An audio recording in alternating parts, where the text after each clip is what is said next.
जय झूलेलाल दोस्तों, मां मुस्कान आहूजा और तव्हांजो स्वागत आहे मुंहिंजे चैनल हुनर मुस्कान का सिंधी ते। सिंधियुनि में वॾी ग्यारस ते हिकु ॾीओ ॿारियो वेंदो आहे जंहिंखे भीखम जो ॾीओ चयो वेंदो आहे। इहो ॾीओ 5 ॾींहंनि लाइ ॿरंदो आहे। वॾी ग्यारस यानी प्रबोधनी एकादशी या जंहिंखे कार्तिक एकादशी बि चइबो आहे। चयो वेंदो आहे महाभारत जी लड़ाईअ में जेॾीमहिल भीष्म पितामह खे तीर लॻा हुआ और उहे 5 ॾींहंनि जे लाइ सेजा ते लेटियल हुआ, उन ॾींहुं कार्तिक शुक्ल पक्ष यानी हर प्रबोधनी एकादशी हुई। इन करे इनखे भीखमनि जो ॾीओ चयो वेंदो आहे जेको दरबार में ॿारियो वेंदो आहे और इहो 5 ॾींहंनि लाइ ॿारियो वेंदो आहे। 5 ॾींहंनि में पहिरियों ॾींहुं जेको हूंदो आहे राजधर्म जे लाइ हूंदो आहे, ॿियों ॾींहुं मोक्ष लाइ, टियों ॾींहुं नारी धर्म लाइ, चौथों ॾींहुं पुरुष धर्म लाइ ऐं 5हों ॾींहुं वरुण धर्म लाइ हूंदो आहे। इन करे इनखे भीष्म पंचक बि करे चइबो आहे। चयो वेंदो आहे जेको माण्हू सॼो महीनो कार्तिक जो महीनो हूंदो आहे, इहो महीनो पूॼा पाठ जो महीनो हूंदो आहे जंहिंमें असुर जो उथी करे पूॼा कई वेंदी आहे। अगरि सॼो महीनो केरु पूॼा नथो करे, ख़ाली इहे 5 ॾींहं इहो ॾीओ ॿारे थो पियो ऐं पूॼा करे थो त उनखे सॼे महीने जो फल मिले थो पियो। चयो वेंदो आहे भीखमनि जो ॾीओ ॿारण सां असांजे पितरनि खे मोक्ष मिले थो पियो, उन्हनि जी आत्मा तृप्त थिए थी पई ऐं उहे असांखे आसीस कंदा आहिनि जंहिंजो असांखे पुण्य मिलंदो आहे।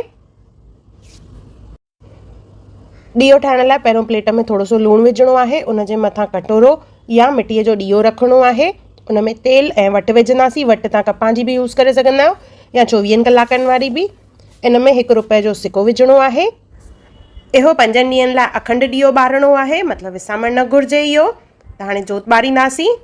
ॾीओ ॿारण खां पोइ संकल्प खणंदासीं त उन लाइ हथ में पाणी खणणो आहे।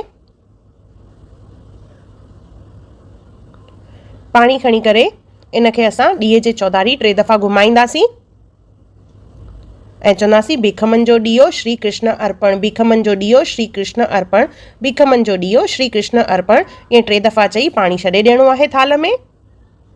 इहो ॾीओ असांखे 5 ॾींहंनि लाइ ॿारिणो आहे। जीअं मां तव्हांखे ॿुधायो, रोज़ असां सराई इन मां ॿोड़े करे यानी हिन तरह ॾिसो गरम करणी आहे जंहिंसां हिन में इहा काराइण ईंदी और इहा सराई वरी थधी करणी आहे पाणीअ में। उनखां पोइ इहा अखियुनि में पाइणी आहे जंहिंसां चवंदा आहिनि घर जी नेगेटिविटी ख़तमु थी वेंदी आहे, घर में बरकत ईंदी आहे और अखियुनि जी रोशनी बि तेज़ थींदी आहे।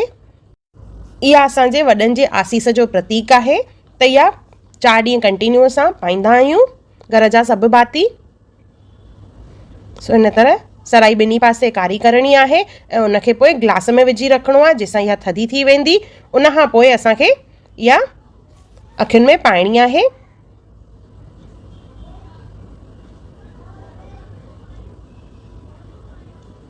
घर जे हर हिकु भातीअ खे इहा सराई ज़रूरु पाइणी आहे, घटि में घटि 1 दफ़ो। 5 ॾींहंनि लाइ इहो ॾीओ ॿारिणो आहे त एकादशीअ खां पूर्णिमा ताईं इहो ॾीओ ॿारिणो आहे।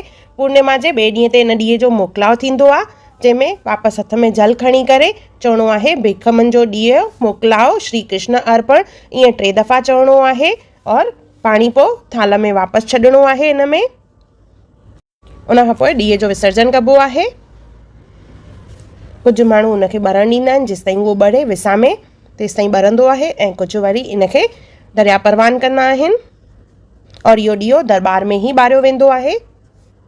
आयो लाल सभई चओ झूलेलाल, बेड़ा ही पार सदाई शाहूकार।